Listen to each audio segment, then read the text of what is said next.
Hello, everybody. Hello. So as Mike kindly just introduced us, I'm Helen. Some of you may know me from the old Twitter, some of you may not.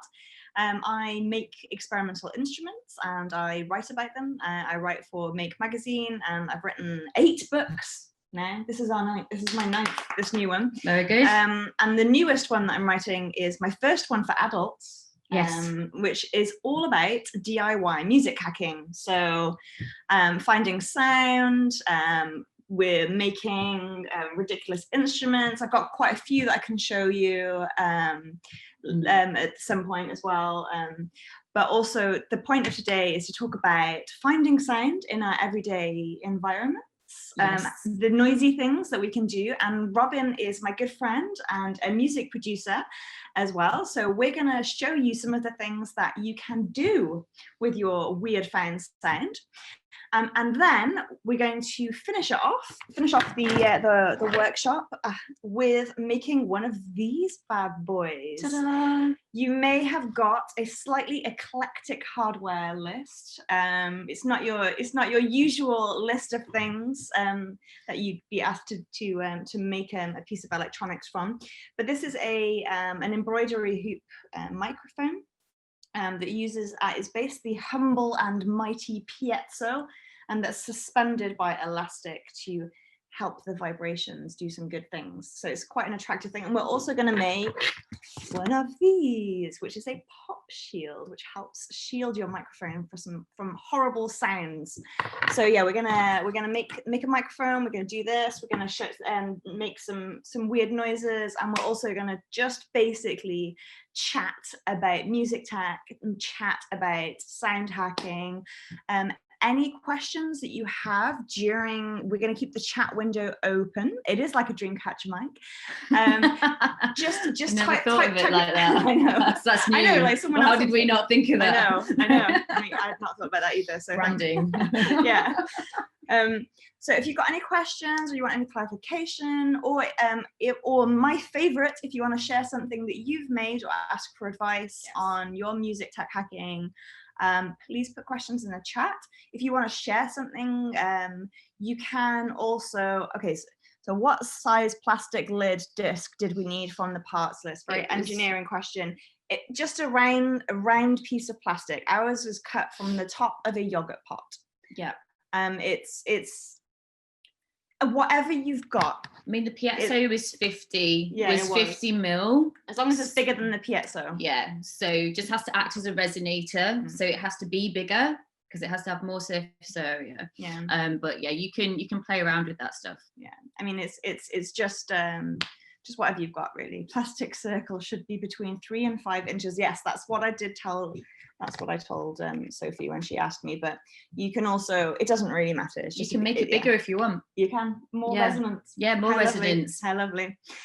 All right, so let's start off with mine's a little wonky. Does that matter too much? Your plastic lid. Thank you for the clarification. It doesn't matter. Oh.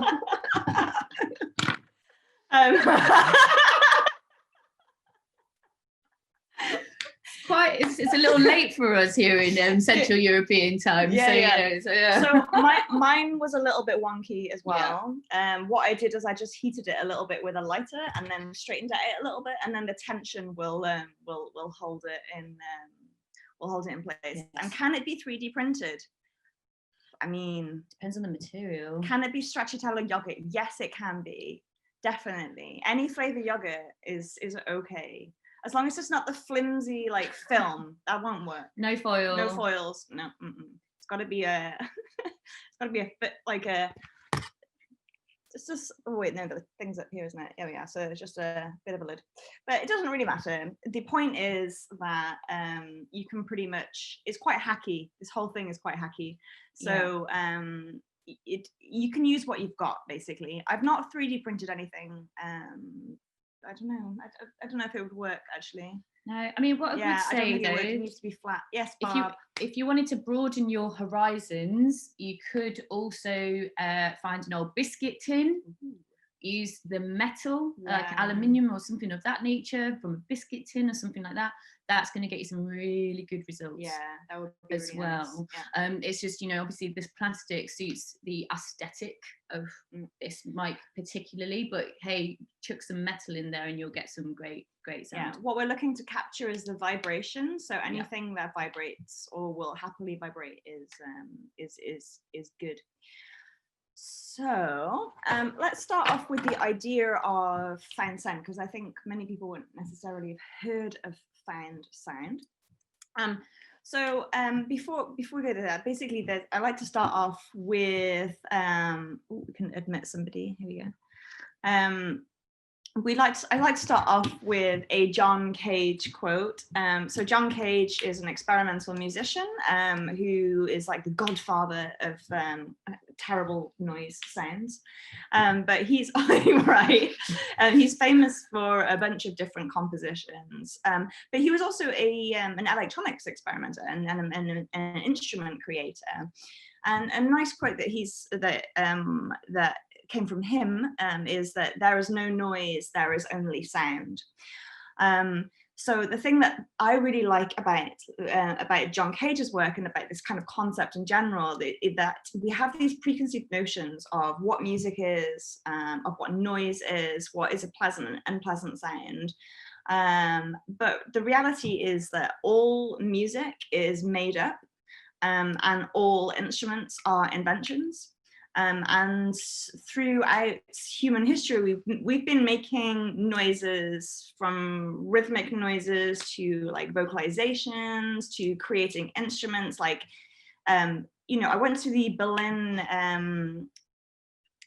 Instrument Museum a couple of weeks ago, and it was just like all full with hundreds of different types of piano. Now, until the kind of like, I guess, like the globalization of Western music, before that became a standard, you would see so many different types of regional variation in instruments, even ones that you'd consider kind of like very traditional, like the violin or the piano or whatever.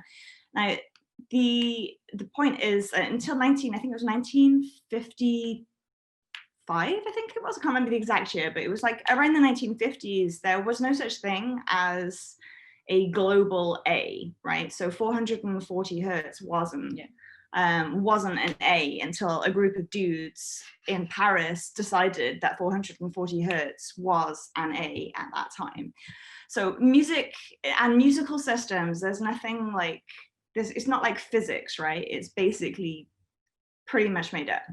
And there were a lot of people who would make different types of instruments, very specific instruments for specific use cases throughout the whole of musical history. It's only relatively recently that, because an A is an A, you have to have like a piano needs to sound like a piano, like all the way across the world, which leaves a lot less room for experimentation. I was speaking to this medieval harpsichord expert, and she was shaking her fist at the. So one of the fun things I learned from her was the harpsichord. Is a very interesting instrument. It's like a piano, except it's plucked instead of hit with a hammer.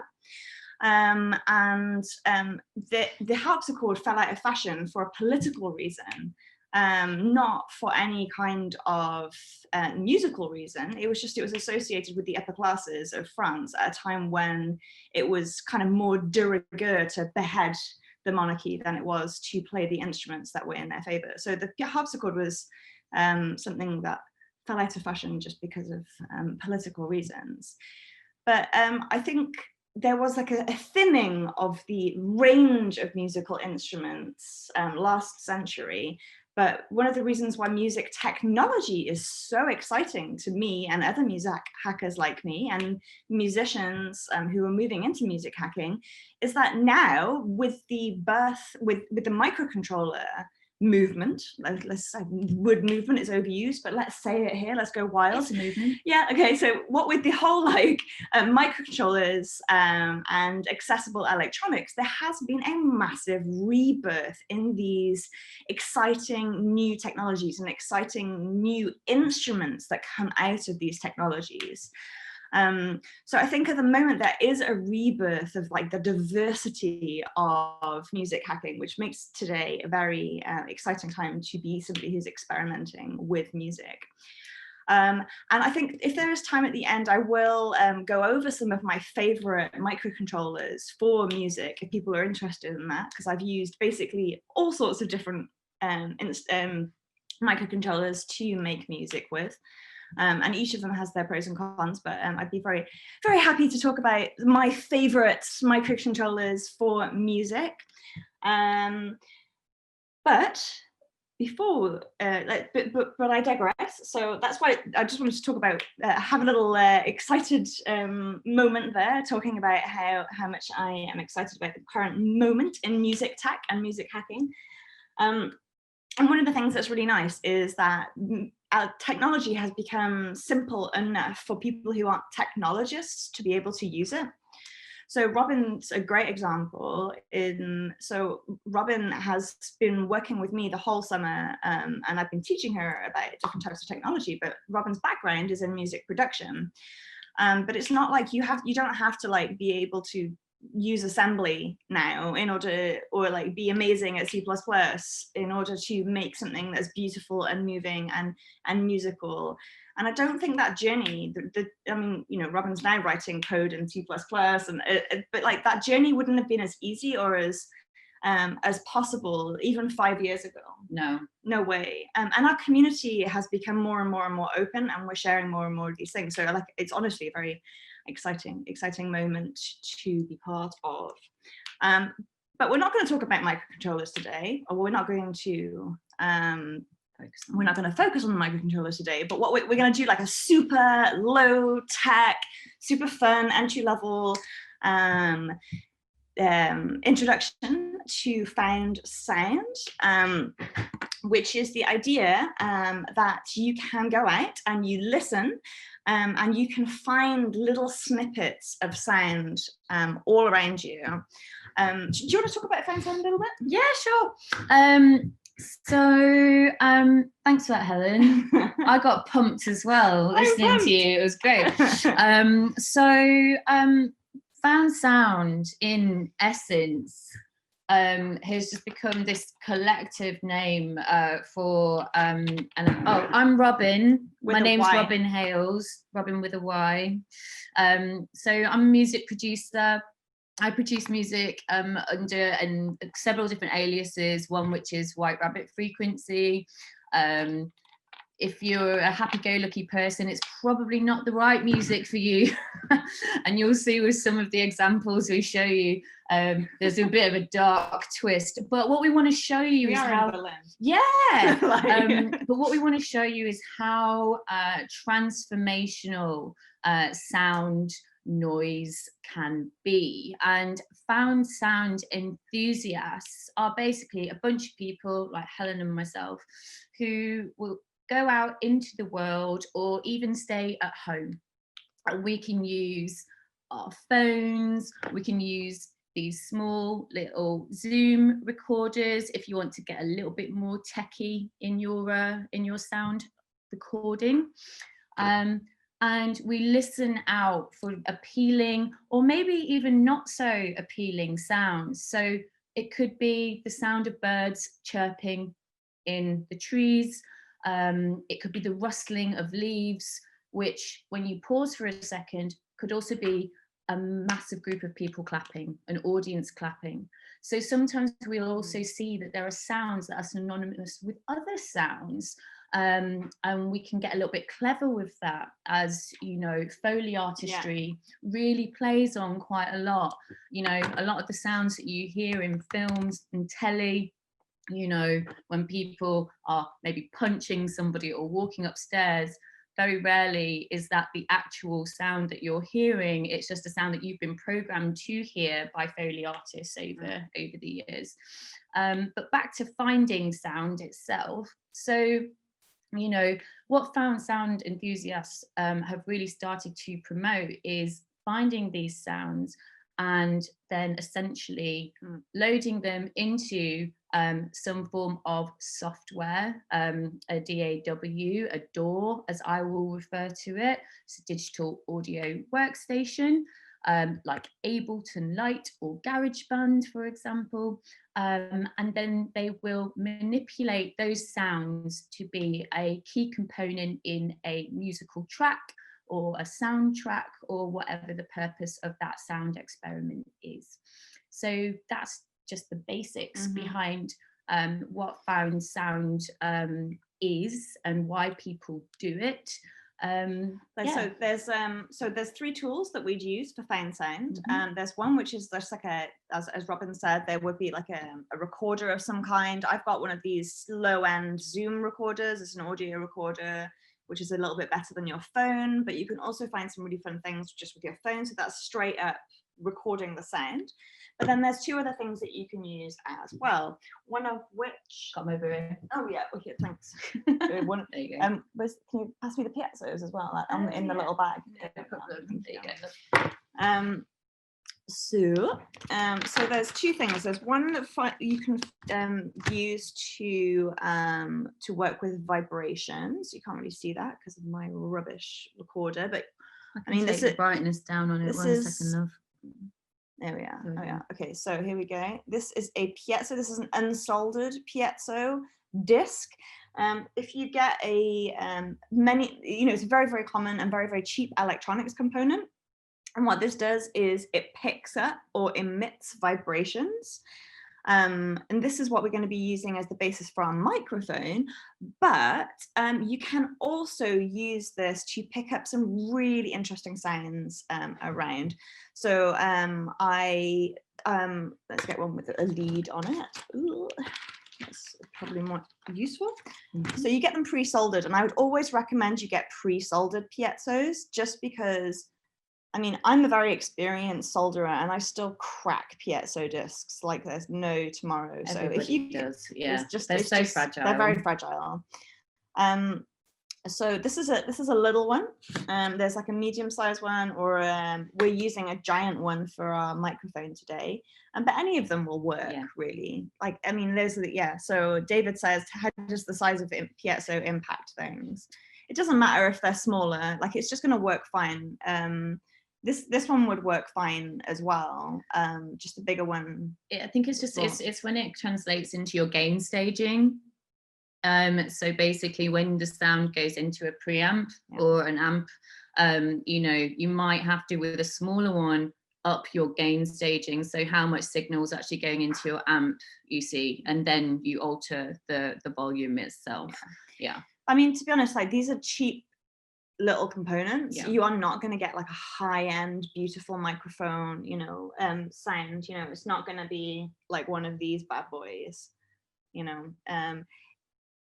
Yes, remove the plastic casing. So the reason why the piezos have the plastic casing in many cases is that you can use them the opposite way. So they can pick up vibrations, but they can also emit vibrations. And if you encase it in that plastic thing, that's just basically it's a resonator. So essentially all it is like in a guitar body, an acoustic guitar or a violin, right? It's not the body necessarily that's making the sound, but what it is picking up that sound and amplifying it, because it's the whole, essentially. So all of the sound waves are like bouncing around inside the body of the violin or the body of that piezo casing, and then it comes out. So the black plastic casing on a piezo is just to let it act as a speaker. But in this case, we're not using it as a speaker, we're using it as a sensor, essentially.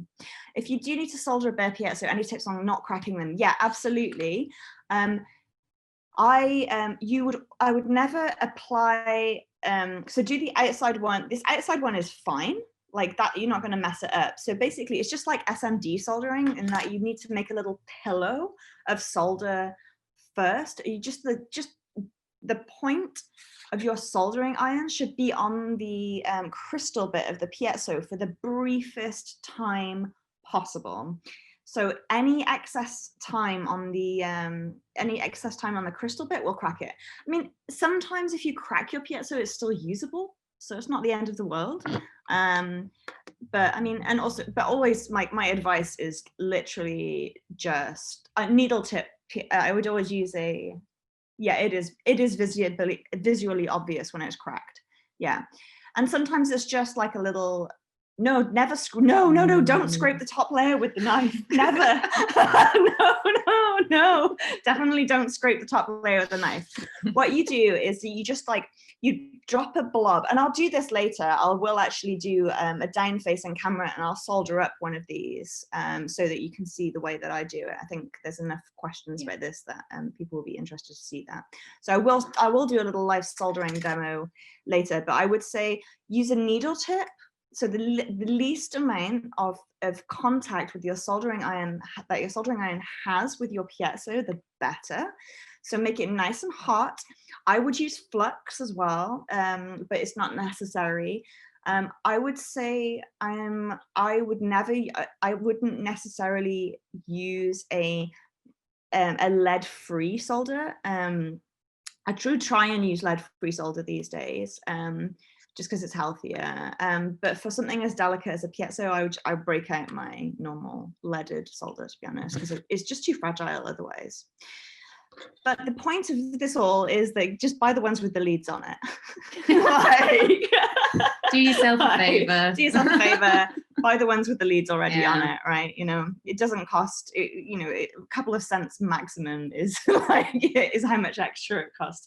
Just buy yourselves one with the leads on it. So the piezo can pick up vibrations, right? So the way that we use this in fine sound is, some of you may have seen my Twitter video where I froze one of these bad boys inside a giant ice cube, and then I listened to it. So basically, as the ice cube melted around this, although actually I dipped it in latex first, so it was waterproof. Yeah. As the ice melted from around this, you could hear it's like the amplifications of the tiny cracks in the ice, or the amplifications of like me pouring. I poured some fizzy, I can't remember what it was, cola or something. I think it was whiskey. It was whiskey. Yes, you're right. It was whiskey, then cola. So you could hear all the bubbles. So it amplifies sounds that are already there. But the curious thing about piezos is you're not always, like, some things you think are going to sound amazing, and then you hook it up to a piezo and you listen to it and it sounds kind of rubbish, and some things sound incredible. So it's all about experimentation. Sometimes things work, sometimes things don't. I've had really great results with ice and water, and I do have some ice here that I'm gonna dip into in a little bit, and some Club Mate so we can listen to it. So I've had great success with anything water-based is really fun, usually really nice. Anything with bubbles is really fun to listen to. One of the best things to listen to is a slinky, like that child's toy that's like a big spring. Anything that's a spring sounds fantastic. And it sounds like, especially these long slinkies, if you move them a little bit, it sounds like Star Wars, like some kind of like laser effect. If you shake a slinky with a piezo on it, the piezo will create this sound that just goes pew, pew, pew, pew, pew. That was super fun. So anything spring-based, anything water-based, anything with bubbles, chain link fences, that's really fun. But yeah, basically you just go around and you stick it on things, and then you wobble it around, and you can see if it sounds nice or not. Sometimes it's a bust, sometimes it's awesome. You can make your own spring reverb. And then what's the other question? The vegan vampires demo, vegan vampires, I don't know who they are, use tonic water. Would that be interesting? Yes. Crank sturgeon is worth watching. So somebody's just said that Crank Sturgeon has a great demo of various sounds using piezo contact mics. Slinky was amazing. Correct. Crank Sturgeon is, do you know who he is? No. It's such a weirdo. Love it. He's like this niche YouTube guy, and he dresses up like a array, and he makes like a awful sturgeon. like a, yeah. So oh wait, there we are. Someone's dropped a link. Fantastic. Thanks, David. So good question. Lee Wilkins, do guitar pickup mics work in the same way? No, they don't, but they do also still work. So the piezos are for picking up vibrations. But the really cool thing that you can also do is, this is a really cheap dual, and I can't remember what was underneath this one, but it's just a really cheap guitar pickup. I think it's like €4 on eBay or something. And what you can do with this, so the piezo picks up vibrations that are already there and amplifies them, sometimes in like really interesting ways. But what these do, these pick up sounds that don't actually exist, and because what they're doing is picking up magnetic fields, right? So something that not many people know about me is that my father was an electronics engineer during the Cold War. He was a British electronics engineer. And he used to make these, what they call circuit sniffers, right? So, sorry. All right. Oh dear, dropping it. So basically, these are basically, they detect magnets and they sonify magnetic fields, right? Oh, what just happened here? Oh, that's fine. I think we can still see me. Pin video. Here we are. There we are. So basically, if you run electricity through one of these, so it detects changes in the magnetic field. So what you can do in what my dad used to do would be to create these circuit sniffers that work in the same way as pickups, and basically you can hear if there's electronics in the wall, right? So if you're sweeping a room for bugs back in the old days, it would be, you could hear if there was electronics in the wall, basically. And the same deal with this for fine sound, is you can listen to things that have electronics. So basically you can go, right, you can, like, if you want to, something that's always really fun is to listen to the microwave. So like, it's something that's really fun. Always really fun is to listen to one's microwave. I was going to say an ATM. Yes. Is also really cool to listen to. Yes. Yeah. So yeah, a lot of good times from an ATM. Mm-hmm. Funny looks, but good. Yeah. If you do this outside, people are like, what are these people doing? Yeah. But yeah, so you can listen, you can sniff and you can also listen to your laptop. You can listen to anything that's electronic, using a guitar, a cheap guitar pickup. Mm-hmm. So I really like this because you're listening to literal electronics. So, but they're not. It's not sonified. It's not sonified in a way that would be normal. So those are the two things that you'd normally use. Sorry, the three things that you'd normally use for fine sound are, you're recording things from your phone or a Zoom, to piezos to listen to vibrations, and then magnetic pickups to listen to your microwave, essentially.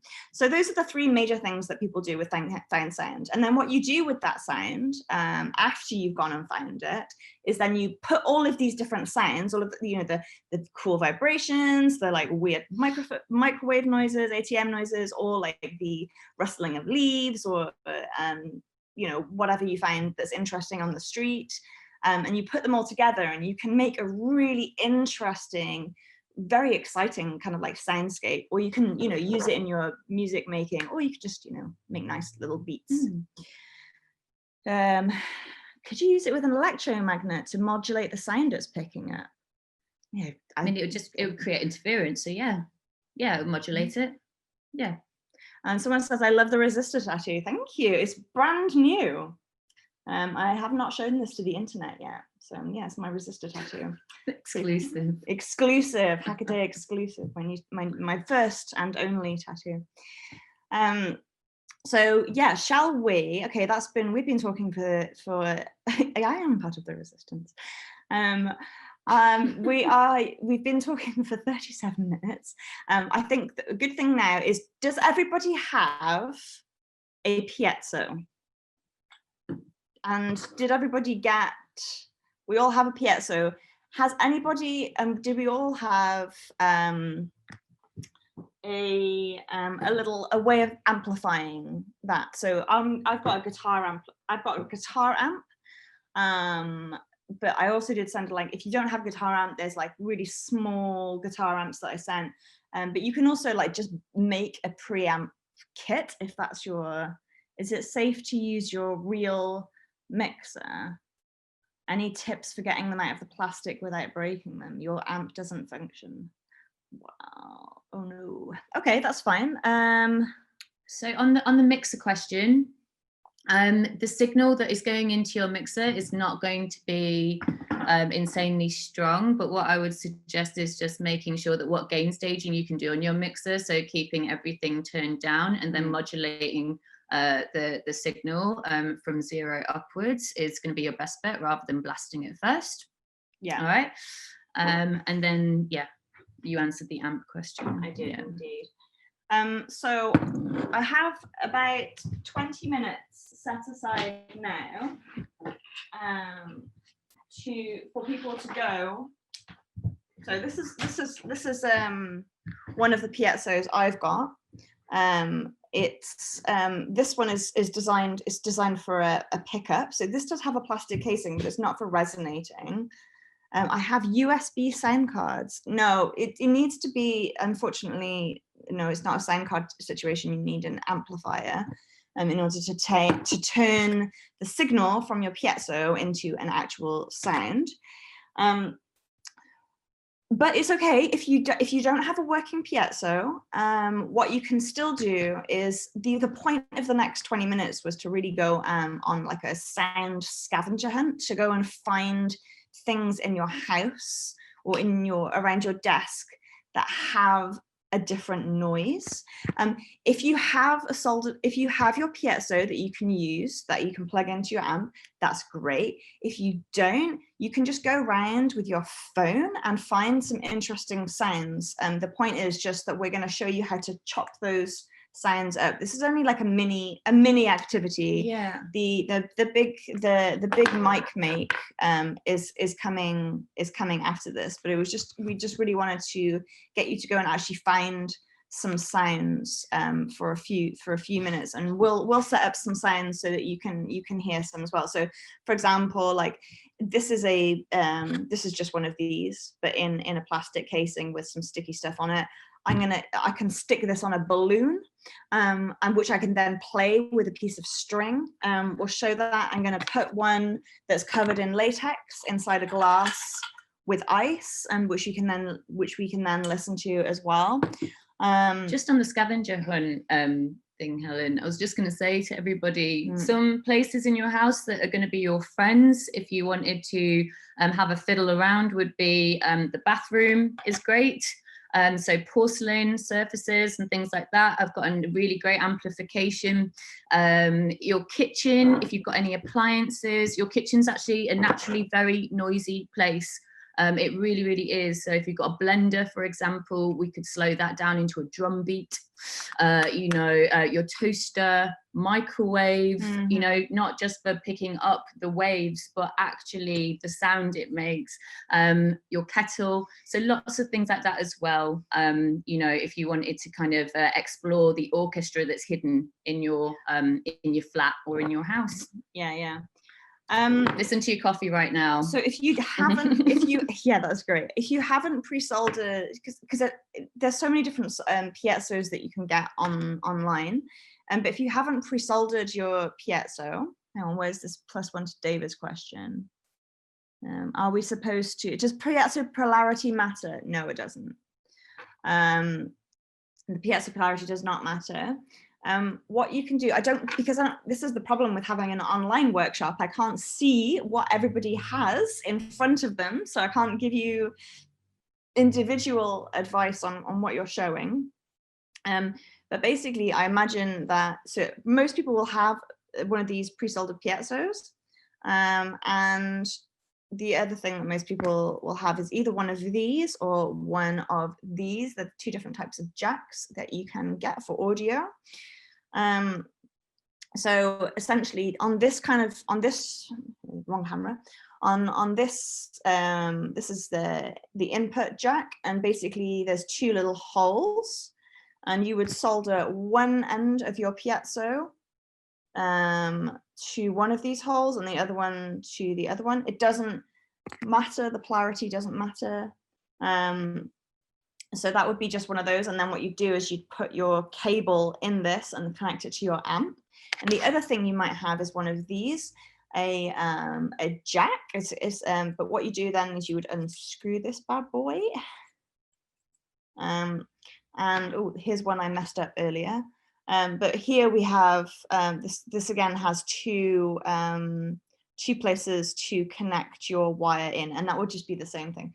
So the short leads, or should you extend it? So basically with mine, I would always extend the leads just because it's just such a pain otherwise.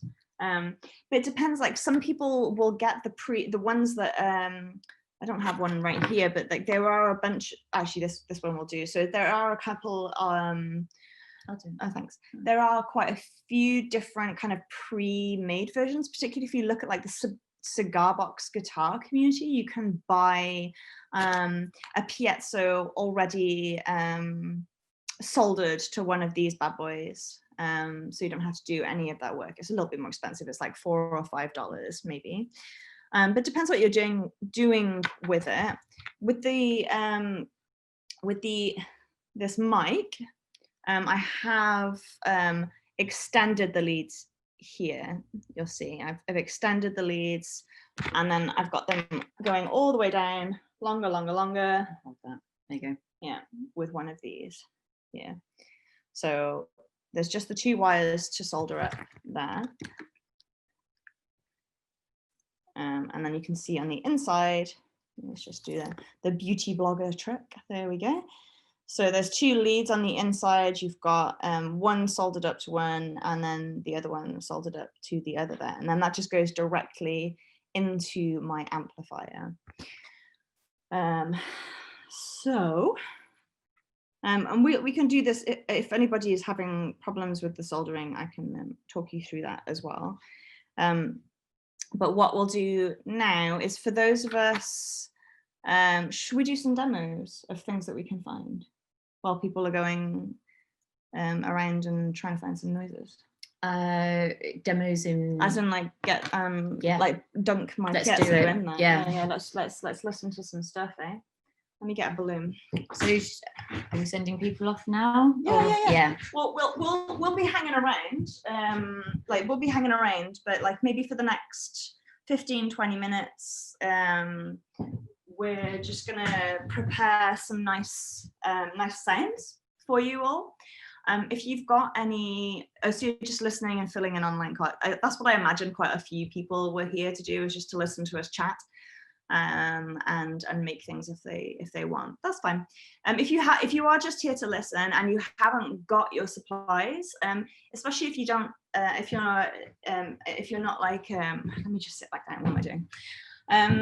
If you want to buy things that's the easiest, just to have a little Google for the cigar box guitar kits, and you can normally get like a set of 5 piezos that are pre-soldered with like one of these jacks that you can just plug something into, and they're the easiest because they just arrive. You don't have to solder anything. You literally just plug it into your amp, and then you go and have a nice time listening to things. So that's a nice option.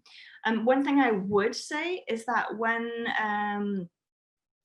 DigiKey, Mauser, or Amazon, well, bear in mind, like, we're in Germany, so we don't know like whatever you use. I mean, at the end of the day, guys, it's always going to be give your money to Amazon or give your money to your local electronics store. So it's we just advocate do what you can, but yes, you can find most of this stuff quite cheaply online using Amazon or like eBay or whatever is cheap as well. So how would I connect the piezo to a mini jack? What do you mean by a mini jack? You mean like so an Adafruit trellis? Yeah, I've got an Adafruit trellis in the other room. You mean like not a guitar jack, a headphone jack?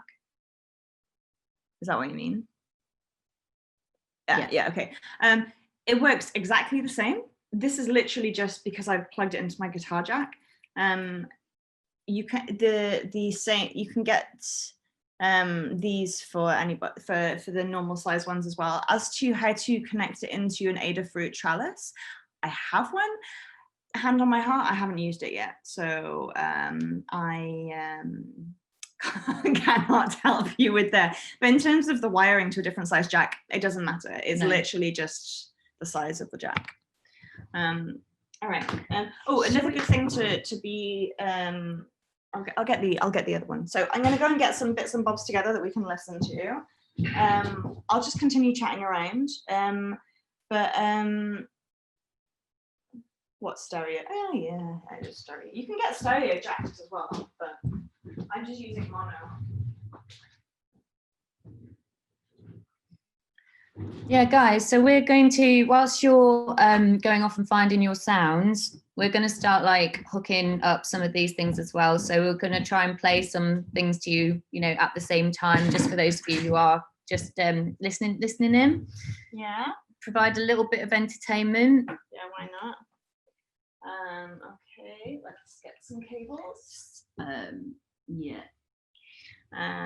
Shall we? Where's my latexy one?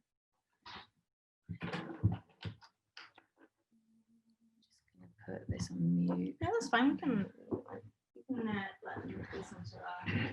That's all right. But tell me what you're doing or what you need to do, so I can help. We're just gonna dump some piezos and stuff. Right. Okay. Cool. Yeah. Hang on, let's admit this person. We've got the mic set up. I'm just gonna get mine.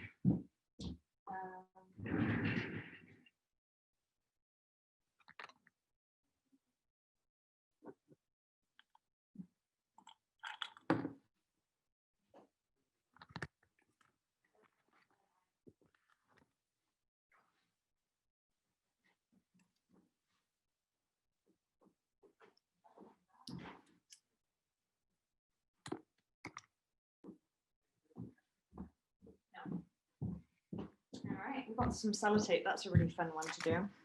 Yeah.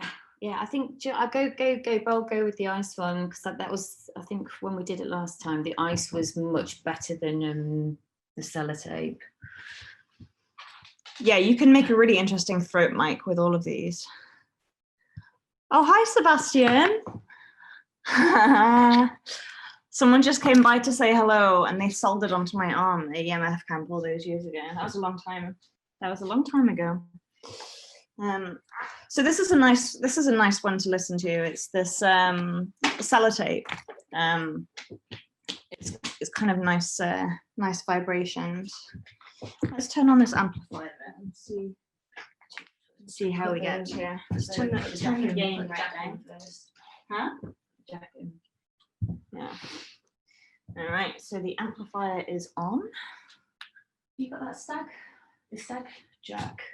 Good one. Oh, damn it! That's next door. I went over and played. Right. Okay. Shit. Because I don't know if these work. Maybe I can go next. I can just go and get it. It is next door. Yeah. Let's see what this one does.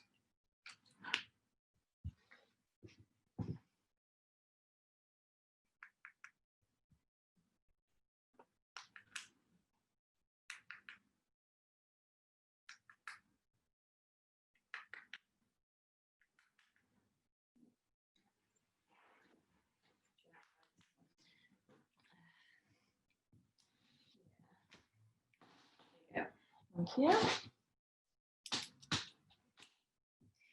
Thank you. Turn that right down. Turn the gain down. Oh, I was also putting it in the wrong thing.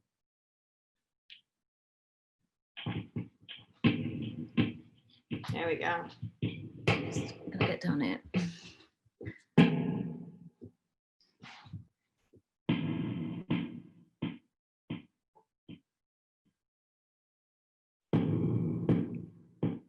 Can you hear that? Ooh. Yeah, it's picking up your voice. Can you hear that? Wow, that's really cool. So I've just plugged in. This is literally just a piezo. It's just in a plastic casing. And and you can start to hear. You can also hear. See, can you hear that? Yeah, that's crazy. So that's literally just so it's picking up the vibrations from my throat, which is pretty interesting sounding. But let's put it inside. Ooh. Turn it down for a minute. No, I like it. It's good. What's the echoey boom after the initial impact? Cable would. Oh yeah, it's the cable, the one you put it in, right?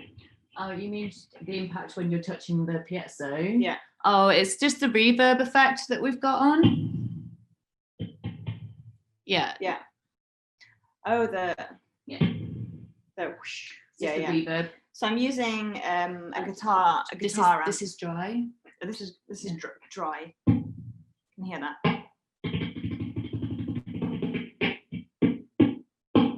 Yeah. So dry. And contact mics are very responsive to contact. That's correct. Yeah. And then should we put the echo and reverb on to listen to the different sounds?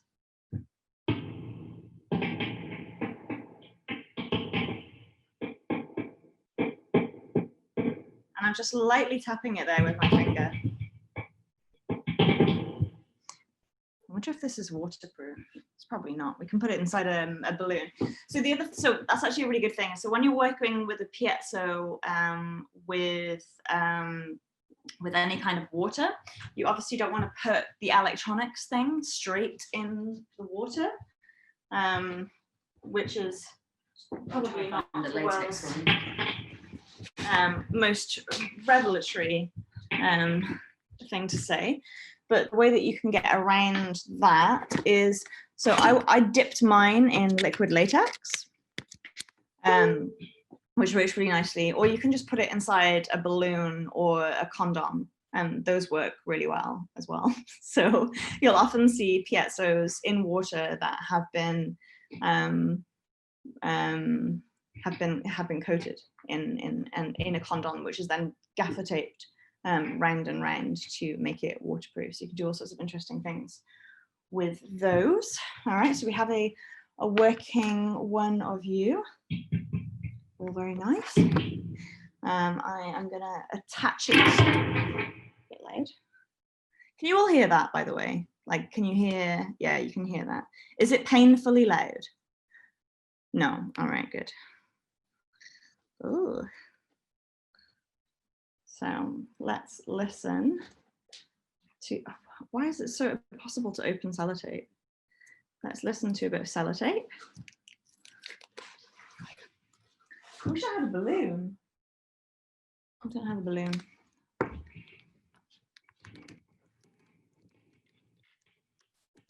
So here's a piezo.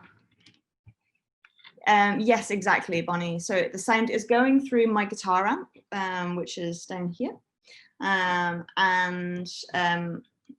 It's being picked up by this microphone, which is just an ordinary piezo. But you can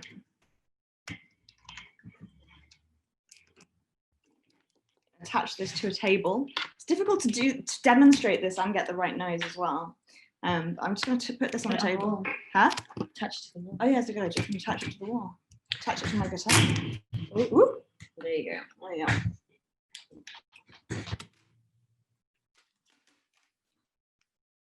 Attach this to the wall. Is it pointing at you now? It might. I'm going to actually attach it to my guitar. I reckon that'll do. I'm just going to pull this guitar off the wall, but it'll be worth it. So.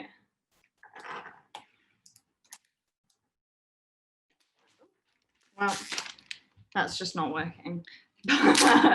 but you can make really interesting. The principle remains. Huh? The principle remains. The principle remains. You can make some really. Thank you for your tape advice there. So yeah, you can attach it to this tape, which is really fun. Give it here. I stuck to my finger. There you go. Thank you, right, it's all right. So, I'll just watch you struggle because you never asked for help. There we go. Right. There we go. Right. Okay. Let's put Daisy that on there. Right. Ready? Yeah. All right. Oh no, it fell off. There you go. All right. Is that on? I just don't think it's going to be, it just doesn't feel taut enough for some reason. This also just stopped working completely. Turn the volume down on the far right hand side. The volume's turned down. Is it? Oh no, it's turned on. Huh. Probably the cable. Well, No. technical fault. It's okay. I made a noise. Just pulled it out. Nightmare. All right. So hopefully you've had some, you've gone around and tried to find some noises. This is where it's really difficult for me because I can't actually see you or interact with you at all. But that did exist. So I think now we've got, do you want to spend like a little bit of time showing them what to do with the sounds? Yeah, sure. If you want to show them how to slice it up, we can share that screen, right? Yeah. And then we can make this pretty simple microphone together. Okie dokie. I'll unmake my mic. Why don't you go through that? So I'm just going to show everyone how we can take those sounds and then we can manipulate them. So I'm just going to take you very quickly, and I'll try and do it as steadily as possible. And I'm going to use Ableton as the example DAW for you guys. So just going to share my screen. Here we go. Should be coming up for you all shortly. If I can see a massive nods, if you can see it, that'll be really helpful. Cheers, thank you. So what we've got here, guys, is arrangement view in Ableton. You've also got session view, which you'll be probably more used to seeing. People tend to use session view a lot for triggering key samples and sounds, and that's, you know, a really great reason why people use Ableton is because it's also for live performance. However, when we have a bit of audio that we need to work with, we take it off the device that we've used. So say we have a bit of audio that's a .wav file, for example, and we can literally drag it from our desktop into an available audio channel. So you can see right at the top, that's what I've done here. So this is a cat purring. So I'm just going to take you guys through this. So just bear with me 1 second. Just want to move that down here. Lovely. Right. So here's the cat purring. Can you all hear that lovely happy cat? Great. So what are all the fun things we can do with a cat purring? Right. Just going to try and move this down from here because it's really annoying. There we go. Right. So what we do with this sample, okay, or the sound that you've gotten, is we have to think, what on earth is it that we actually want to do with this track? So for me personally, I'm thinking, how can I make it into a dark, trippy, melodic soundscape? That's usually how I approach found sound. So I think this might at least be very interesting for you guys to see what I would do. So that was the first audio track I showed you. The one beneath that, the second audio track, you can see that I've got the same sample in there, but I've done a couple of things to it. If you look down to the bottom left-hand corner, you can see that there's a sample menu that's come up. And what I did initially was I have extended the sample. So what does that do? It slows it down, right? So it slows it down. And then I also thought, let's make this even more trippy. Let's add some echo. And also, because sometimes the samples that we record, they might be a bit quiet, I've also decided to use the glue compressor. So adding some compression and bringing up the signal as well. So what does this now sound like? Let me show you.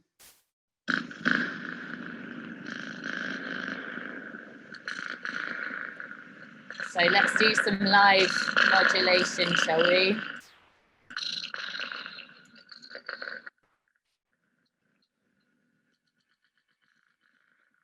Can you hear that, guys?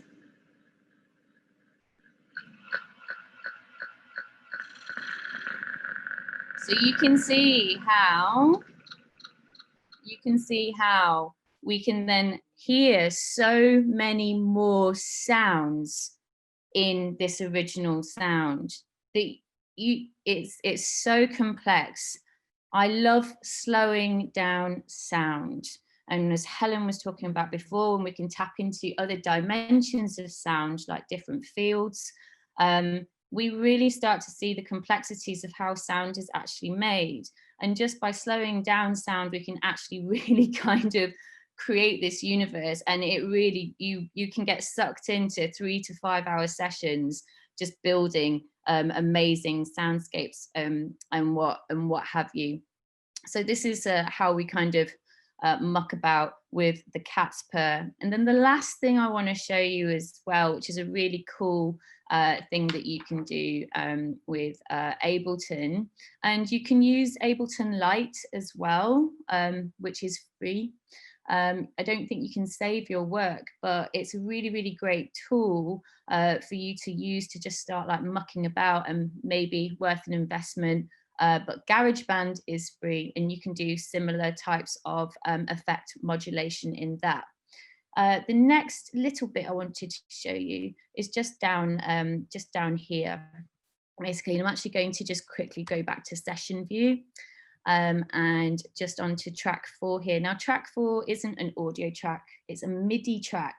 What's MIDI, Robyn? What's MIDI? Let me tell you. So, MIDI, all right. Do you know what? I hate to destroy the illusion for those of you that don't know, but it's not musical notes. MIDI itself is basically 3 categories of data, essentially, that's basically talking about how hard you want something to sound, the actual value of the sound, and the length. All right. Mm-hmm. So basically you have MIDI values assigned to the traditional notation system that Helen was talking about earlier on, thanks to those dudes in the 50s. Thanks to that then got translated into MIDI, I believe in the early 80s, as a language in essence to convey musical notation. Yeah. All right. So basically, why we've kind of switched to MIDI in this is because this little thing in the bottom left-hand corner is something called Simpler. Now, Simpler is the baby sister to the behemoth Ableton sampler, which is sort of a plugin, all right, an effects modulator. And what we can do is we can literally drag our audio samples, as we saw here. So we can take the sample. You see me dragging it, and I can just drop it in there. All right. So dropped it in there already. Go to session view, back to track 4, and then basically just kind of arming that. Set this off on record, and so you can see now what I'm doing is I've highlighted a section. So you can see there, you can highlight your section. So I've chosen that section there. It's going to move you all up there again, and then let's just make it a little bit more fun. There we go. Right now, what we can do is we can now turn this little sample by using our keys on our keyboard. So yeah, back to the low. So I've turned our cat. Yeah, get down.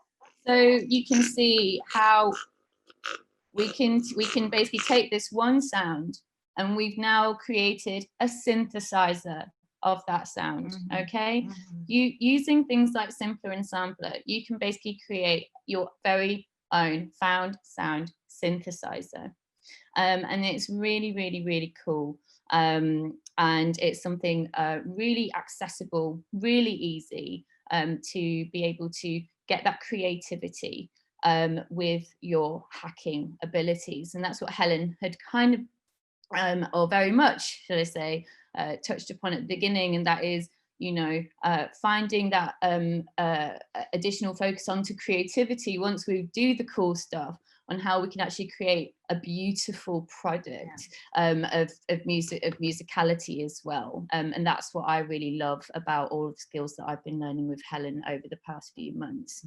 Yeah, I mean, the electronics part of this Find Sound is actually very small. It's just one of a number of tools that you can use to find these things and then start playing with. And there's also a whole bunch of different samplers that you can use online on whatever phone system you've got or whatever operating system you've got. You can find different samplers to play. Like basically, if you Google sampler piano, you'll be able to find something that you'd be able to plug all your fun samples that you find in if you don't have Ableton. Yeah. But it's a great tool if you are getting serious about making any kind of tracks or anything. You do need to start using something like Ableton. And you know, like I said, you can download it for free, and you can have a mess about on a limited version as well. I'm not an Ableton representative, don't worry. Just as a music producer, it's you know, something that I use quite a lot. I also use Pro Tools. I have used Logic, also FL Studio, formerly known as Fruity Loops, also a really decent DAW. So you know, the sky's the limit really, but in regards to, you know, how quick we can, you know, muck about live, you can see how quickly that was for us to do. Yeah. All right, cool. Right, so let me switch back over. Thank you for showing us. No worries. Showing us that. And then I'll show you how to make this simple make. I don't know how many of you have actually bought the workshop and ahead of time. I should have used that term. Sorry. That's all right. Is that okay? No, we do need to keep charging. There we are. It's just, yeah, because you don't technically need my computer in front of you. No, I don't. Yeah. So let's show you how to make this this lovely microphone. So I'm just going to go through each of the different steps. I don't know who's going to be following along or who's not, but I guess this will be recorded. So if you're not making it now, if it's something that you want to make a noise later on, you can absolutely do this. All right, so here we go. Here is this finished piece. So if you've got a piezo with your pre-soldered wires, when you're purchasing a piezo, as I said, I personally, this is the smallest one that, oh sorry, this is my thing. Yeah. So this is the smallest piezo mic that my local electronics store sells. And then I'll show you the biggest one here.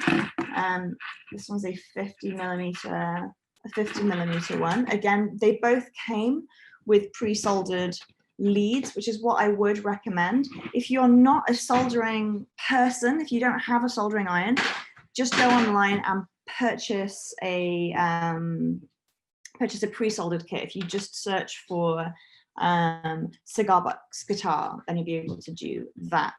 So all you need to do is, once you've got your two piezos, there we are. Yeah, this project will work with any size piezo. I bought a really big one, mostly because I thought it was really funny, and it just looked nice. But you can use like a little one as well. That would work perfectly well.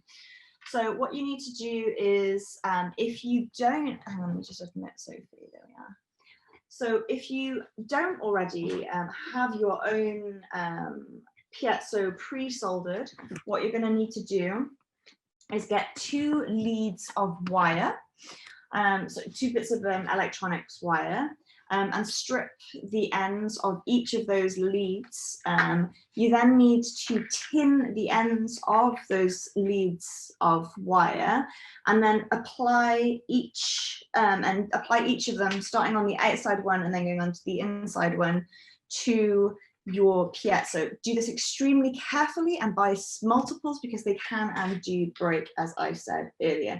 So once you've soldered up your piezo, it should look like this. I would recommend, when you're doing that, adding little pillows of solder onto the base that you're using before you add your wires on, so that you can just add the briefest touch of heat from your soldering iron in order to be able to connect those wires.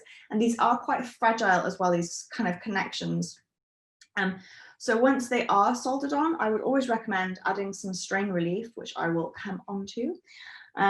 So once you've got those soldered on, I'm going to assume that everybody has got something looking a little bit like this. Okay, so your pre-soldered wire. What you need to do then is take some, things falling down, take some of this end piece off here. What we need to do is, if you have one of these, is like, so get some wire strippers and strip off approximately, you know, like a little bit extra wire. So we've got, what, like ½ centimeter. So I would, because we're going to be attaching this to another wire, so go on ahead and like strip a hole, so you've got like 1 centimeter's worth of bare wire showing. All right, so you've got 2 pieces of these leads with 2 pieces of bare wire, 2 pieces of 1 centimeter long bare wire. You then, once you've got that extra bit stripping, I can see that somebody's making along, so I'll good, so somebody's stripping, that's good. I'll pace myself to this person who is, so once you've got those wires stripped, go ahead and get some ordinary, I've just used, it's like quite a thin gauge. I don't know what gauge this wire is. It's just random electronics bench wire. We use a different system in this country anyway. I don't know what a wire gauge means, but just your ordinary electronics wire. I would highly recommend that you use braided wire. So the different types of wire you get are like solid core and braided. A solid core is, as the name would suggest, has a solid core, one single strand of wire, but braided has lots of smaller pieces of wire braided together. Okay, so solid core is solid, but basically braided wire allows you to do this, so it's much more flexible. Okay, so that flexibility is more convenient for us, but it also means that when we're plugging and unplugging these things, that it's got a little bit of flexibility so that it's not so brittle. The things with solid core wire, oh, here we are. So okay, yeah, thanks, Adam. So basically, yeah, you want to have a nice thin wire. My favorite actually is the Adafruit silicone coated wire, especially for, but that's kind of quite pricey for a project like this where you need like a really long piece of wire. So yeah, any kind of thin braided wire. So you then would go on ahead and join those 2 pieces of wire. So what I've done here is you join those 2 pieces of wire to the end of your piezo, and I've also put some heat shrink on my soldered edge. But basically, yeah, what you want to do is take the ends of this. When I'm joining 2 pieces of braided wire, because this is braided, I would normally just wrap one around each other, and then just to keep it stable in the grips of my crocodile clips, I will then tin one of the pieces of braided wire and then heat it up while they're together. So you're essentially, it's mechanically it's mechanically connected because you wrapped the 2 ends of the wire around each other already, but then you are just adding the glue, right? So it's never good to use solder as a structural piece of, it's not structural integrity, right? We're just using it as glue for the two pieces of wire that are already wrapped around each other. Okay, so you should always try and do the mechanical with the wires, and then you just little double glue. The solder should not be important to the structure of your wire bending. Then I've put, just to keep it neat, I've put some heat shrink around this, which is just plastic tube that you put on top, and then you heat it up with a lighter and it wraps around. You could just use electrical tape or anything that's going to stop the two bare pieces of wire from touching each other, because if they do that, we're going to have a short circuit. In parallel, what do you mean, Mike? He's saying in parallel. We're literally, all we're doing is, there's no parallel, or it's literally just attaching one lead of your piezo to a wire and then attaching the other lead to another wire. So all we're doing is extending this. So same lead on each one to red. I mean, like I've just done 2 black wires because it doesn't matter which way round you connect it. It's just that they have to be separate from each other. Like the red is just a wire color in this case. It doesn't mean anything. But it's an unbalanced signal. So Matthew, I haven't told you, you're skipping ahead. I will tell you how to connect it to this. It's just I don't have a separate, I just was showing you one I made earlier. It's all good, don't worry. So hopefully by now, I'm looking at some other people who are doing this, that yes, that it seems like this is about enough time to have been able to extend these long wires from our piezo disc. Then, depending again what you bought, so you can either have a jacks, or you can have, so this is like the male jack, and then this would be the female jack. It doesn't matter which one you've got, as long as we've got some way of plugging in the 2 wires. This is the 2 wires from the piezo. It needs to have some way of plugging it into your amplifier. Whether you use an input jack like this and then use a normal guitar cable to plug it into, works exactly the same as one of these. So I'm just going to show you one of these things. So this is just inside of the guitar cable. This is a mono, and what it has is it's got 2 pieces of metal inside the guitar cable, so guitar jack. You've got one which is the ground, so this longer one here is the ground, and on some different brands of guitar cable, guitar jacks, you might find that the ground has not got a little hole to help you solder, which is okay. You can make do with wrapping the wire around and then like soldering the whole thing kind of to itself. But I personally just prefer the ones with the holes because they look a little bit neater. But what you can do is you can just make do with anything really. So yeah, so then we've got one on the inside here. So this side here is attached to one side of my piezo, and then the other side here is attached to the other side of the piezo with a little bit of solder.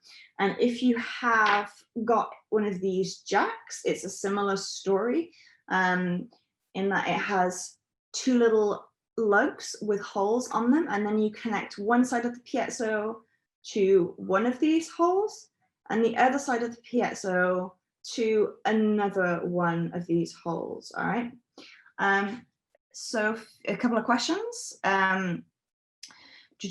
So blah blah blah blah. Find out the hard way that you need to put the sheath over the wire before soldering the 1/4 inch jack. I've done that so many times. Yes, you do need to do that. That's a good point. So when you solder on this, your 1/4 inch, as you Americans call it, your 1/4 inch jack, if you've not put on your little sheath before, then you're not going to get it on afterwards. It's just like heat shrink wrapping. You never remember to put it on before you solder it in. So yes, that's fine. I mean, by the way, it would still work without the sheath on it as well. It might look a bit more a little bit hackier, but that's okay. This is Hackaday. So I have a soup can lid or a clear plastic disc about the same size. Ooh, nice size. Soup can lid. Is one preferred? Oh yeah, I reckon the soup can lid would be cooler. And we chose plastic because it's this is actually a project from the book that Robyn and I've been doing together. It's easier to photograph, isn't it? So you can see everything here. So yeah, how long should the wires be? So the wires need to reach from wherever you're going to be singing or making noises to your amplifier. Like, so mine is around like 1.5 meters, I think, but you know, it's fine, like whatever. Yeah, basically. How long are the wires we're adding to the piezo? We've already covered that. Have I seen this type of piezo with pads on them? Where's this? Are you showing me? Oh, here I can see Bob. Hello, Bob. Let me open up. Oh no, I've never seen one of those types of piezo. Oh, that's weird. Hang on, let me unmute you. Hang on, unmute. Jonna, hang on, let me pin your. Why can't I unmute you? Here you are. Oh, I'm muted. Now I'm unmuted. Okay, so there you are. So you can show. So you're now spotlighted, Bob. What are these? What are these piezos? I don't know. I found it in a drawer at Crash Space, and I thought, hey, I should try that. Yeah, no, I've never used one of those. But I did one, and it's working. It's interesting brushing my face. That's really interesting.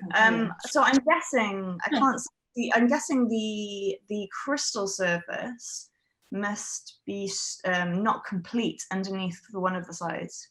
Oh yeah, nice headphones, Bob. They're really cool. Yeah, well, if it's working, great. I've just never seen those. But you know, I do live on a different continent, so. All right. Yeah, I mean, I guess they work the same. So piezos with pads. How long do you say? Blah blah blah blah. Just soldered one up. Great. I think that a lot of people have managed to. Am I back on the screen now? Yeah. So a lot of people have managed to solder up their piezo on one end with the jack on the other. This is great. Hooray. So now you've managed to solder the core part of your experiment. And before you start making it into a microphone, which we're going to show you how to do now, or, you know, the embroidery hoop, but you can use the same thing that you've done to do any kind of like found sound experiments that we were talking about before, around through the water or through whatever. But to make it into a microphone, what we're doing is we're adding a circle here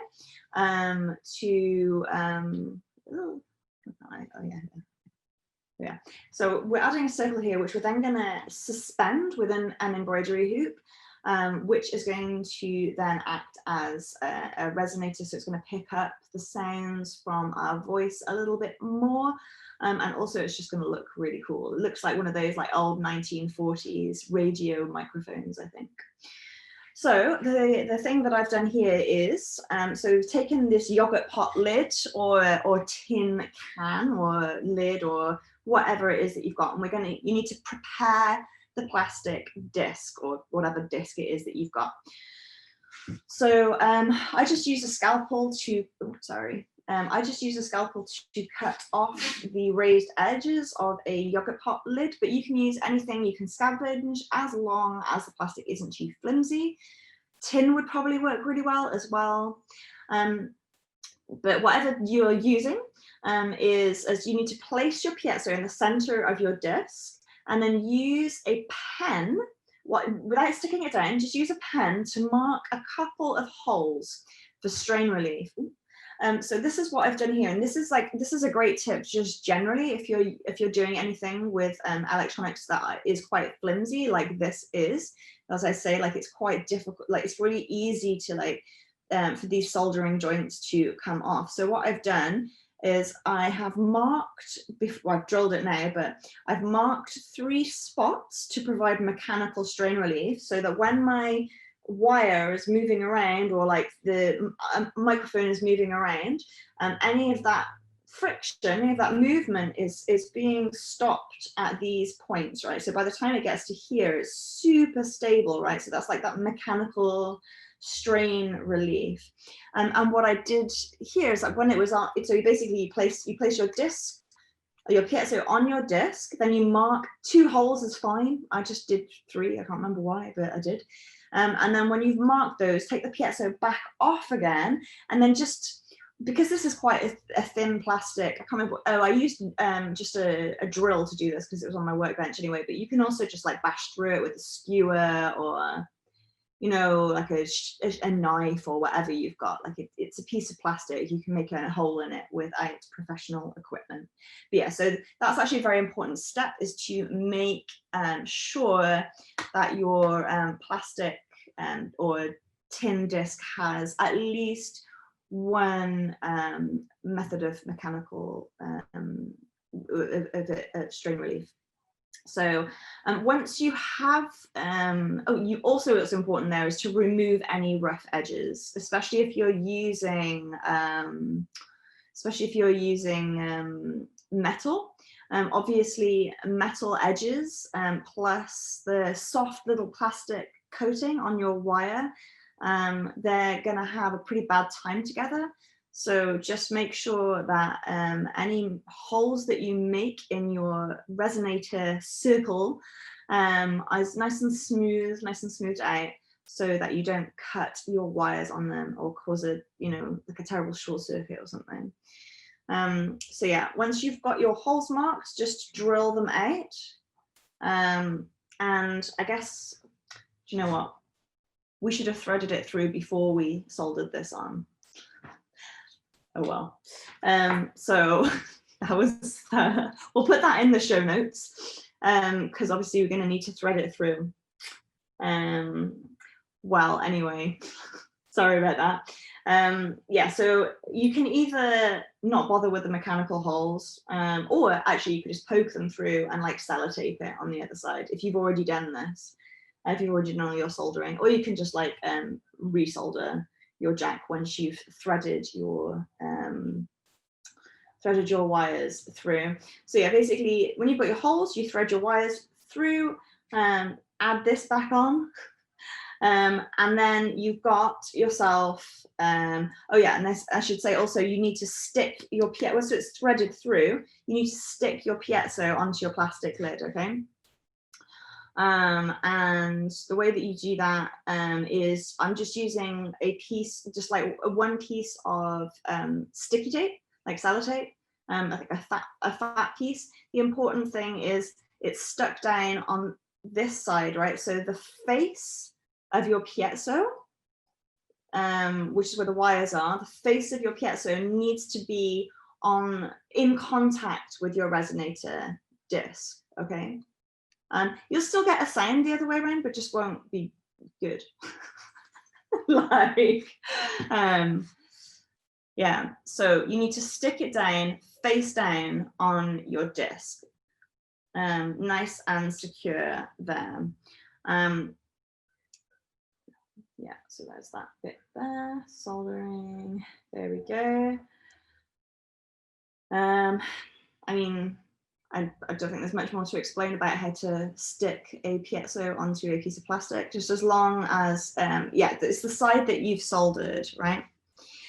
So the adhesion method, so it's fine, yeah, so basically what you're doing is you are using a piece of sticky tape to stick your piezo side down onto your piece of plastic, okay? It doesn't, I mean, I would put it right in the center, yes, because that's going to get the best resonance. Yeah. Yeah, so basically this is just held on by a piece of sticky tape, and it's stuck down on this side. So the sticky tape is here, okay? So the piezo, that's the important thing, is to stick that down on the resonator in the middle. The edges have to be under the sticky tape. Yeah, that's a good point. And all of that's so the sticky tape here, I've used quite a wide piece of sticky tape because we want all of the edges nice and securely stuck down. So basically, the more contact your piezo or contact mic has with your resonator, the better result that you're going to have. Okay. Again, you know, it's still a hacky microphone, so don't obsess over these things. But like, the more you can get it to stick down, the better it's going to have. If my thing is already a circle that has a lip, is that okay? Or remove the lip? I would remove that lip, partially because we're going to have to clamp it on using our binder clips in a minute. So, all right. So I'll give you a little minute. There's a few of you who are doing this live and are catching up.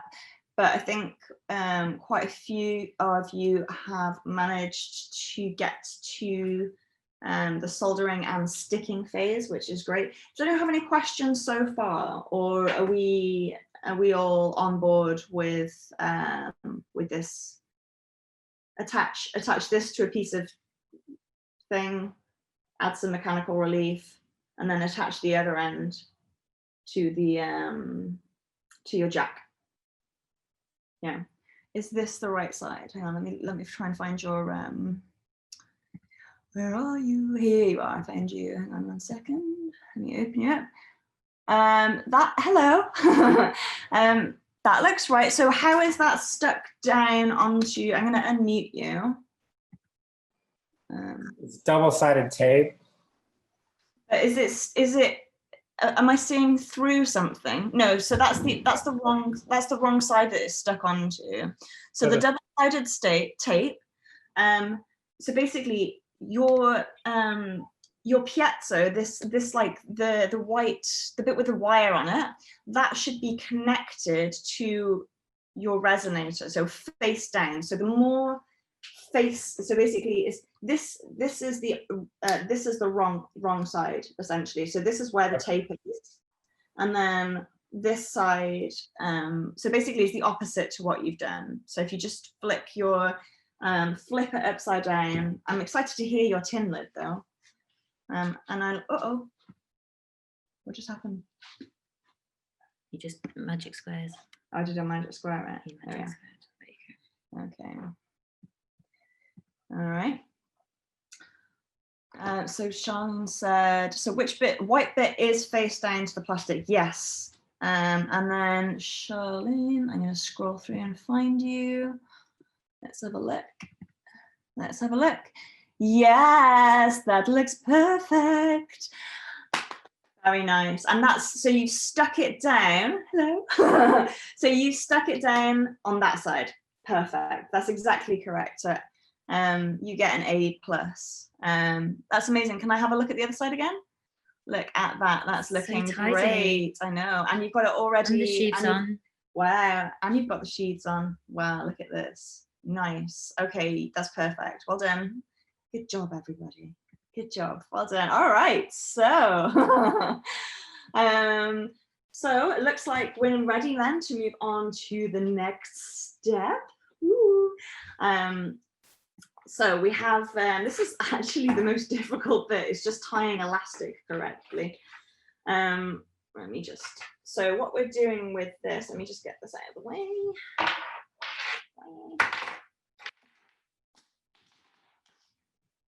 Here we go. So we are now ready to move on to the creation of the embroidery hoop part of it. So you're going to need to get your embroidery hoop, and you're going to need to, so you should have an embroidery hoop and 8 binder clips, bulldog clips, whatever you call them, little paper clips essentially. So what I'm done here is I've got my 4 large paper binder clips, and I've put them at quarters around, so this is the top, and then I've put just placed them at 4/4 around here. I'm actually going to do it with you.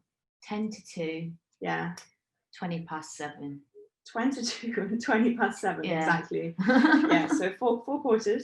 So I'm going to share the pane. I'm going to snip this off because I'll do it with you. Do one side with you.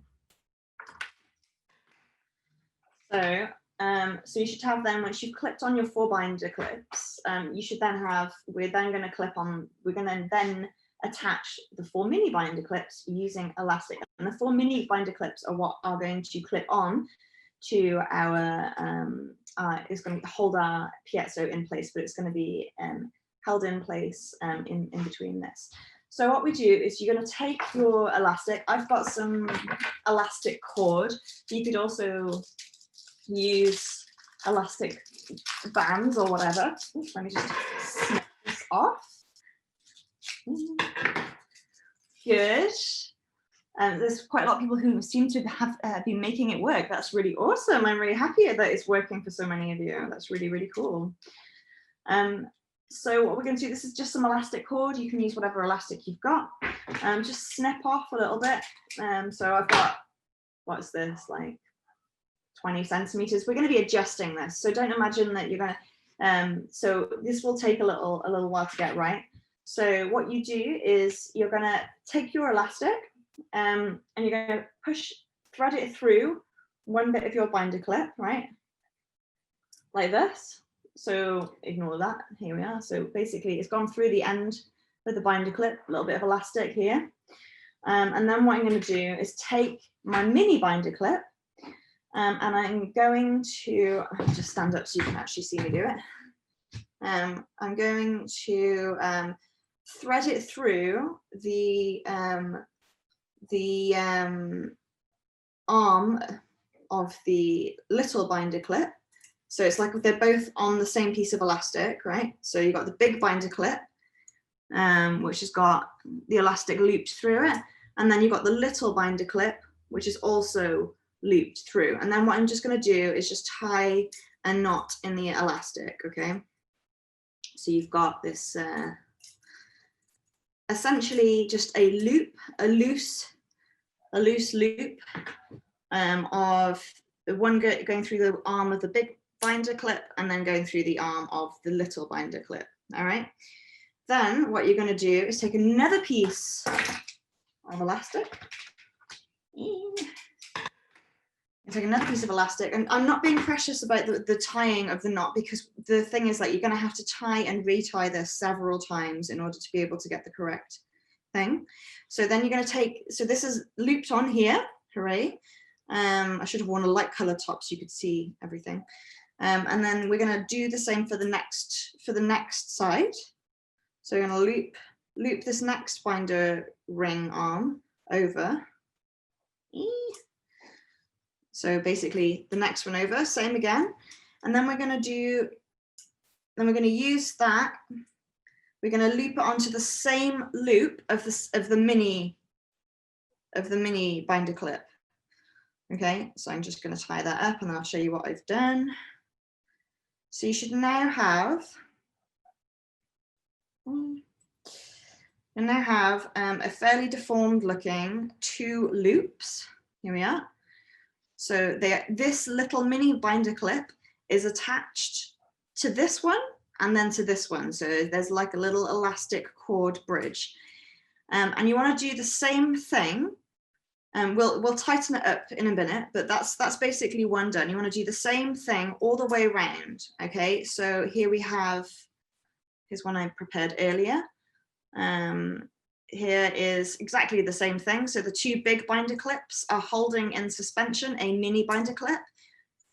There's another one, same like that, and the same like this one. And here's the one I just did. Yours is going to look a bit more like this because it's a little bit flabby.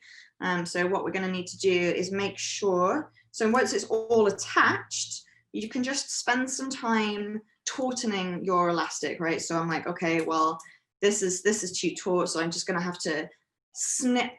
I'm just going to snip this and retie it to somewhere where I think it's going to have a little bit more tautness. So I'm going to do that now, and then you do it on the other side. So this normally takes like a little minute to just make sure that your elastics are all kind of sitting the way that you want them to sit. But once you've got them all nice and taut, you're pretty much ready. So I'll do this one here, but I'll also give you a little bit of time to work on your elastic stuff. Yeah. And you'll see here now, like, again, so that's looking a little bit better, but you can also see that this side is much longer than this side. So I've just retrimmed this one. So I'm going to spend some time, I'm going to cut a little bit off of this one now. So all I'm doing is snipping the knot off and then retying the knot is all I'm doing. So some questions. Curious if bulldog clips are mechanically critical or holes around the edge of the circle would work. Well, as long as there's something suspending it. So basically it just like the holes around the edge of the circle would also work. But the thing is, if it's around the edge of the circle, and so this is actually not connect. So this is like the critical thing is this needs to be kind of suspended so that if you hit this, there's some kind of shock absorption as well.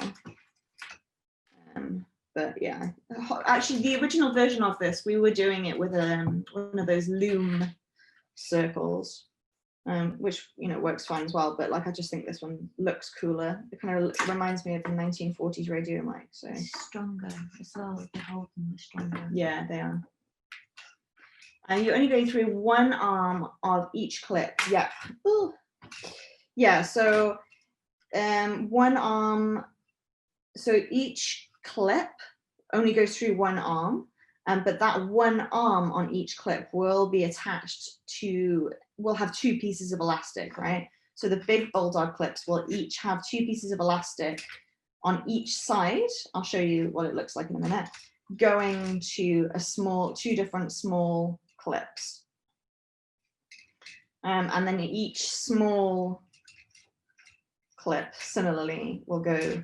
So here we are. So again, here we are. This is me kind of tying and retying. I'm going to try and reduce this a little bit now. But yeah, it's just a question of tying and retying all the elastic. Do you think non-elastic string could work if it's taut enough? Probably. I don't know. Do you know what I used on mine? What did you use? The jewelry, the clear jewelry elastic stuff. Yeah, so it's not as elasticy, but it's got a little bit of bend to it, and that works really nicely. Nice. Yeah. So Rob, you probably all just heard that, but Robyn has used like the not elastic, but it's like got a little bit of give. Yes, it's plastic. So you could even like use you could use anything as long as it's got a little bit of give to make sure it's nice and taut. Yeah. If there are rubber bands the right size, you could use the right size rubber bands as well. They're just more prone to snapping rubber bands. Yeah. But yeah, exactly. They'd be a bit more brittle. So this is getting there. I need to reduce this a little bit more, as you can see. Like, so this is not in the middle. So we need to make sure, this is the bit that takes the longest time, right? It's making sure that these are approximately going to hold your ring in the center, okay? But again, like, I'm just going to show you, because in case this is like, sometimes people get a little bit confused. So you've got one binder clip, with one arm of the binder clip. The large binder clip goes to this small one and this small one, and ditto. So you've got 4 mini binder clips held in suspension by 4 maxi binder clips. All right, I'm just gonna finish off this bit of string, and then I'll show you how to hook it up. How's everybody's string going? It takes a little bit of trial and error to get this bit right. Just a little bit of snipping and retying to make sure it's nice and even. Yeah.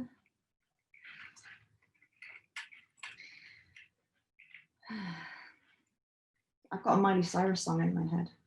It's driving me crazy. Is it Wrecking Ball? No, it's Party in the USA. Terrible. Party in the USA. Wrecking ball. Yeah. Well, no, it is a Party in the USA. They managed to get rid of their what do you call it? Guy. Yeah. All right, so let's snip these off. This looks about right. All right, so that is what it looks like. Yes, here we go. Party in the USA. Bit of my star. So here we have four things held in suspension. Has anybody managed to get this far yet? I think it's let's have a little look at Charlene. Yeah, you're getting there. How you doing? Hello. You're getting there. Nice. Oh, nice. You got gold binder clips as well. Love it. All right. Here we go. Cool. So yeah, you should have these 4. 1, 2, 3, 4. 1, 2, 3, 4. It's all good. Ooh. There we go. A little scroll through. Everyone. Yeah, let's have a little scroll through. Yeah, I think people are getting on pretty well with the. Okay, I've got Nice. someone's making this. Oh, there we go. Someone's done one. Christina. All right, Christina. Colleen. Nice. Kevin. Good work. All right, we love it. Okay, cool. Well, in that case, there's a few of you who've gotten a little bit further, so I will show you how to plug it on. I mean, it's relatively self-explanatory. I think, but I'm going to do it anyway. I'm going to try and untangle all my wires first. Here we go. All right. So when you've got your Do you want me to hold it for you? Can you not hold? Oh yeah. No, that's fine. Just pop that down. Just wanted to. Yeah. Would you mind holding it for me, Robyn? Is that okay? Let me move this out of the way. All right. Okay. So if you hold it there, I'm getting my revenge on you. You are. So Robyn's been taking all the photographs for this book, and she keeps telling me off for my hands moving too much. She's like, "Stay still, stay still." Steady as a rock, Helen. These hands. Yeah. Well, actually, they are pretty. I'm quite. So annoying. All right. Let's put it this way up. Okay. All right, so all we're doing now is I'm just clipping the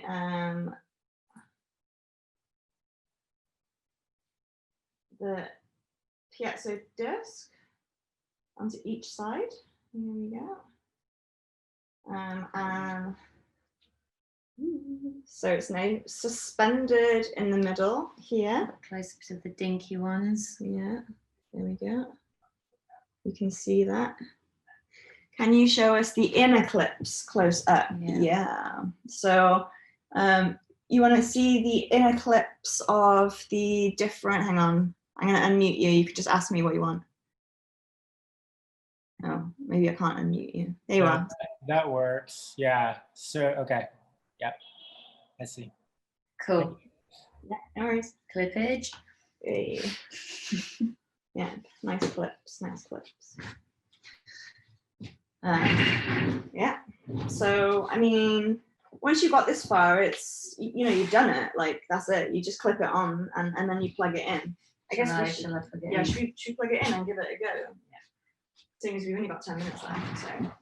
Oh, I know. Right, okay. Oh, I suppose we should show you the pop shield as well. That's quite fun. Oh yeah, El Popo. El Popo. Let's make sure that this works first.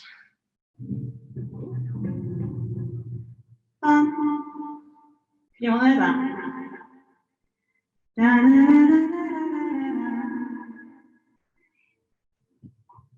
Bum, bum.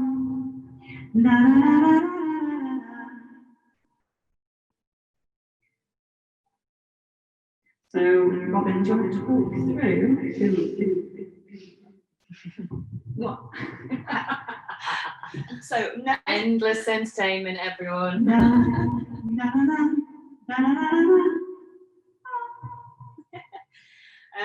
So when you are plugging in your microphone, don't make sure that both the volume and the gain are turned right down. Yes. Right down, because otherwise you can blow your amp, because this can pick up a lot of vibration. Yeah. Also, guys, it's an unbalanced signal.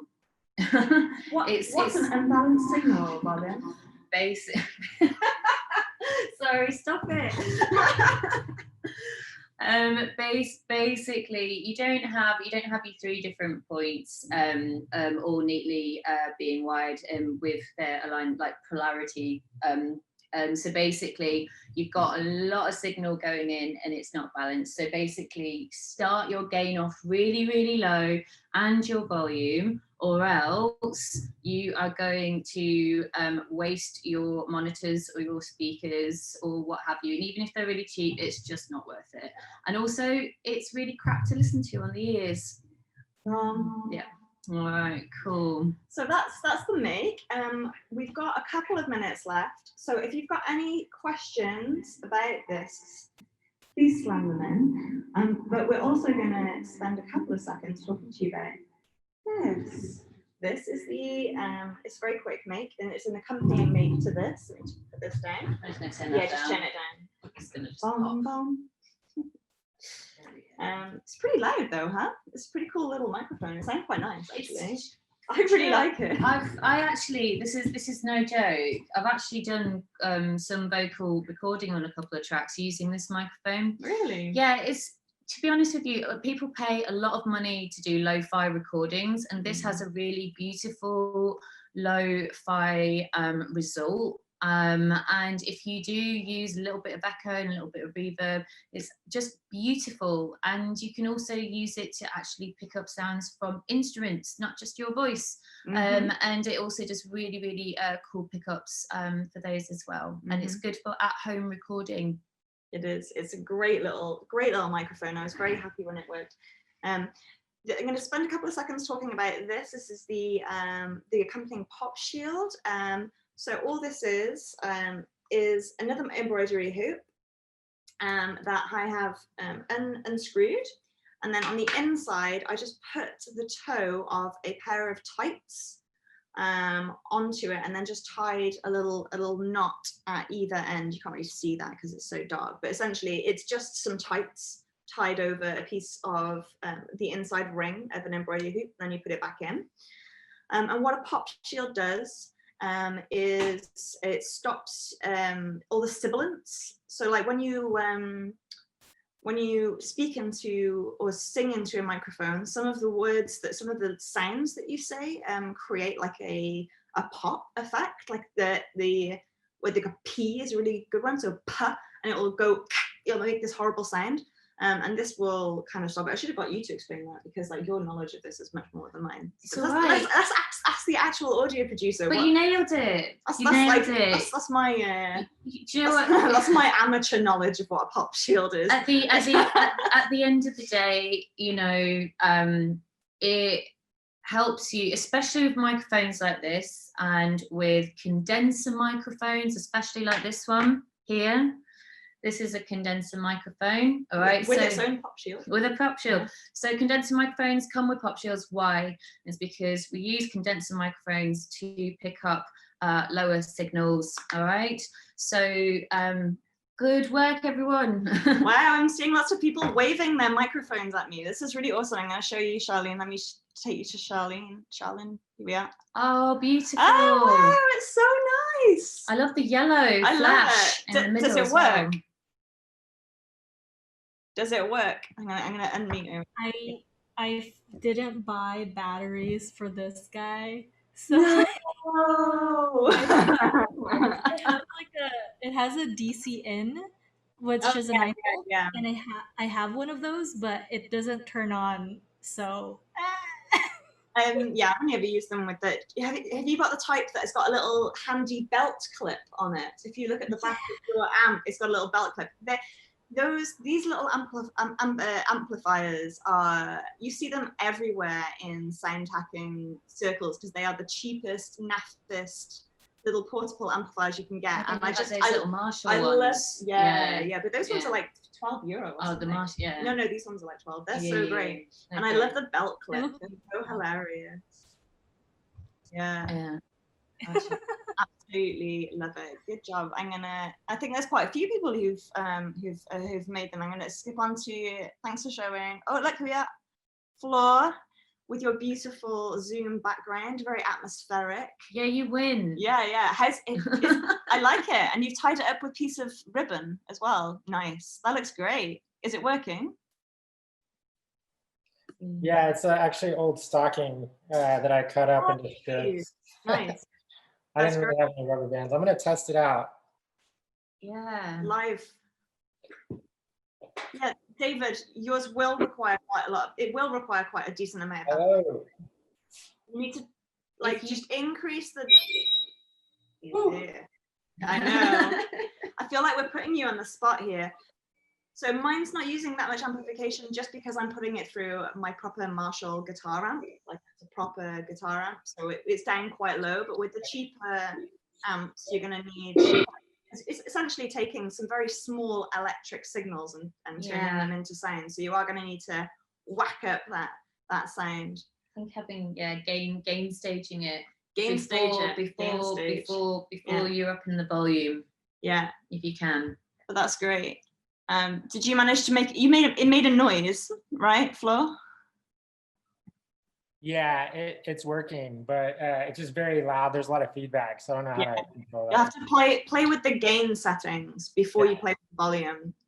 Yeah, it's just a question of playing with the different, playing with the gain, playing with the amplitude, and then moving it away from the speaker. Yeah, that's true. Also, close. Yeah, if there's a lot of feedback. Let's put me here. So if there's a lot of feedback, you also might want to try moving your microphone away from your amplifier. I guess that was pre-gain max. Yeah. So basically, you move your microphone away from your amplifier if you're getting quite a lot of feedback. But yeah, that's awesome. So it's 22:59 here in Berlin. It is 11 o'clock almost. I hope you all have had some fun learning about how to make some noise with piezos and electromagnetic pickups and so on. I would recommend, where is it? Yeah. So there's a wonderful book, if you're interested in this kind of thing, called Handmade Electronic Music by a guy called Nicholas Collins. That's a really great one. This is pure electronics stuff. This is a lovely one. And here we are. Look, David has just recommended and put a link to it. So Nicholas Collins is the guy who wrote that. He's a really awesome guy, and he's got a lot of information about piezos and so on in there. Mine and Robyn's book will also be out as soon as I finished it, basically. And because it's being funded by Raspberry Pi, they're going to release the ebook for free, which is really nice of them. So the ebook will be free, and it will be. So it does also have a DVD in the back. I have never played it because I have not had a way of playing a DVD for like half a decade. Yeah, who does? This point. Floppy disks. Yeah, no. Same gallery. Yeah, I mean, in the book that we've done, we talk a lot about different types of microcontrollers, but there are some analog makes in there as well. When is my book out? That's a very good question. I was supposed to be out for Christmas, but like I saw the deadline approach me, and it just kind of like whistled past. Maybe in the new year. Yeah, no, it'll be out in the new year, but early in the new year. All of the makes are done apart from one of them. Yeah, just one more to go. Just one more make to finish and photograph, and they're all done. Other cool things that were in it were this is my purring tentacle that you stroke and it activates a nice purr. I've got a disco ball theremin that you might be able to see if I duck. Yeah, there it is. That's my disco ball theremin on. Turned a cheese plant into a stand for a theremin, which is nice. That's true. Yeah. So there's all sorts of different fun makes to be done. But just if you're not already, you can find me on Twitter. I'm Helen Leigh there, and Robyn is the other Robyn. Other Just dot Robyn. Because it's the other Robyn. We'll tweet out some notes for this as well. I'll put some more details on the Hackaday.io workshop, including some written instructions for the make that I just made. All right. All right. Well, I guess it's it's gone 11 o'clock. So unless there are any is that dog? Is that dog? Yeah, that's my dog. Sorry, my child. I just want to say sorry for the dog. Thank you so much for both of you. This has been an amazing workshop. For everyone in here, I did put the link that Helen just mentioned to the workshop page on here. There's a public chat room on that page just for this workshop. So if you want to go and say hi to each other there, great. You can paste up pictures of your finished thing. If you record yourself on YouTube using your microphone, put that in the comments on that webpage. And Helen and Robyn, if you want to put, where people can find you on Twitter, and definitely when your book drops, put the link up on that page, because this has been an awesome workshop. There's going to be a video of it, and people will definitely want to find you and all the interesting things you're doing. So thank you so much for doing this today. Ooh, thank you so much for having us. That was really fun. First time I've ever given a workshop online. How do you feel, Helen? I don't know, it's weird not being able to see you all. You know what I mean? But you've all done such a great job. Yeah. So, but thank you so much for letting us experiment with my first online workshop. So, yeah. Did you hold the mic in your hand, or attach it to a stand, or hang it? Well, we've done all three of those things. We hung it from the ceiling. I'm a fan of the hang from a light fixture. Yeah, that works. Yeah. But it just twists in the wind a little bit. But you can hold it a little with your hand, Yeah, or you can put it on a stand or whatever. You can get like a attractive little clamp if you want. Yeah. But yeah, that's it. All right, cool. Thank you for indulging us. Bye. Thank you. Bye.